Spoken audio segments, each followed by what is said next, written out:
Physical ground में 12 नवंबर को Bharatiya Janata party की ओर से अल्पसंख्यक सम्मेलन होने जा रहा है। इसको लेकर पूरी तैयारियां की जा रही हैं। इस बात करने के लिए भारतीय जनता पार्टी के रामपुर के जिला अध्यक्ष अभय गुप्ता जी हमारे साथ मौजूद हैं। अभय जी, हम देख रहे हैं कि बड़ी तादाद में तैयारियां हो रही हैं और आप भी पूरी तैयारियों में जुटे हैं, तो इस सम्मेलन का कराने का क्या मकसद है, कब होगा और इसमें कौन कौन शामिल रहेगा? देखिए, 12 नवंबर को ये अल्पसंख्यक मोर्चे का सम्मेलन है और ये बहुत पहले से चले आ रहे हैं। लखनऊ में इससे पहले हुआ था और ये 12 तारीख को बहुत पहले ही प्रस्तावित था और वही एक कार्यक्रम मुस्लिम समुदाय के बीच और विशेषकर अल्पसंख्यक समुदाय के बीच ये कार्यक्रम है जो भारतीय जनता पार्टी की केंद्र की सरकारों ने और प्रदेश की सरकारों ने अल्पसंख्यक समुदाय के लिए जो किया है और जो करती चली आई है, उसके विषय में माननीय ब्रजेश पाठक जी, जो हमारे प्रदेश के उप मुख्यमंत्री जी हैं, वो उनसे संवाद का कार्यक्रम रखेंगे। और कौन कौन रहेगा इसमें? उसमें माननीय पूर्व केंद्रीय मंत्री मुख्तार अब्बास नकवी जी रहेंगे और आपके अल्पसंख्यक मोर्चे के राष्ट्रीय अध्यक्ष की भी सूचना है और तमाम बड़े नेता भी यहाँ रहने वाले हैं। तो अब तक आपकी सरकार ने किस तरह की योजनाओं को जनता का लाभ दिया है?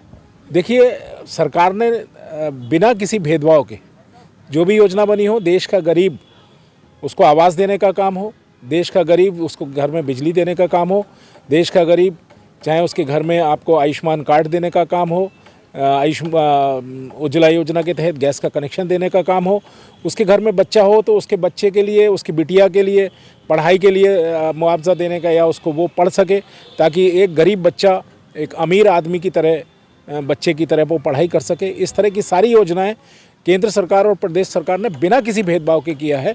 किसी भी समुदाय का, चाहे वो हिंदू हो, मुस्लिम हो, सिख हो, ईसाई हो, और विशेषकर पिछड़े गरीब उन लोगों के लिए, चाहे वो पिछड़े मुस्लिम्स हों, चाहे वो पिछड़े हिंदू हों, तो उन सब समाजों के लिए काम करने का केंद्र सरकार और प्रदेश सरकार ने काम किया है। और बदलाव रामपुर में आपको देखने को मिलेगा कि जिस तरह से मुस्लिम समुदाय अब वो भारतीय जनता पार्टी के साथ जुड़ने लगा है, उसका एक बहुत बड़ा एक नमूना आपने अभी लोकसभा चुनाव में देखा है। अभय जी, सबसे पहले सवाल, अपोजिट पार्टियां हमेशा भारतीय जनता पार्टी पर सवाल उठाती हैं कि वो मुस्लिम समुदाय को अनदेखा करती हैं। ये विपक्ष कहाँ जिस तरह से सवाल उठाता है वो कितना सही है?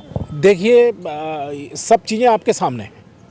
मैं वो बात कहता हूं जो भारतीय जनता पार्टी, अभी आपको मैंने बताया, भारतीय जनता पार्टी निश्चित रूप से हर समुदाय के लिए काम कर रही है। वो देख के काम नहीं करती है कि हिंदू है या मुस्लिम है। उन्होंने आवास बनाने का काम किया तो हर समुदाय के लिए। लेकिन हाँ, पिछली सरकारों में जो होता था वो आपने देखा है कि वो मुआवजा का काम भी होता था। अगर किसी को बाढ़ से मुआवजा हुआ है तो वो चिन्हित करके मंत्री लोग अपने अपने कार्यकर्ताओं को वो मुआवजा दिलाने का काम करते थे। यहाँ बिल्कुल पारदर्शिता के साथ जिसका नुकसान हुआ है उसको मुआवजा, चाहे वो मुस्लिम हो, हिंदू हो, सिख हो, ईसाई हो। बिजली आएगी तो सबके घर में आएगी और पूरे प्रदेश में आएगी। ये सब चीज़ें देने का काम किया है। जिस तरह से उपचुनाव अगर हो रहे हैं तो क्या उस चुनाव को लेकर ये सम्मेलन हो रहा है? नहीं, ये सम्मेलन तो पहले से चल रहे हैं। लखनऊ में पहला सम्मेलन हुआ था, इसकी डेट पहले से ही तय हो गई थी। इत्तेफाक है कि बीच में चुनाव आया है। अब चुनाव के बीच में आया तो कार्यक्रम तो होना ही था। तो कितने तादाद में अल्पसंख्यक के लोग यहाँ शामिल हो सकते हैं? एक बड़ी संख्या में अल्पसंख्यक समुदाय के लोग यहाँ रहेंगे, पूरे जनपद से हैं। और लगभग मुझे लगता है कि अब संख्या तो मैं नहीं कह सकता, लेकिन एक बहुत बड़ा जमाबाड़ा यहाँ अल्पसंख्यक समुदाय का होने वाला है। तो आप जिलाध्यक्ष हैं, बड़ी जिम्मेदारी, उसको किस तरह से निभा रहे हैं?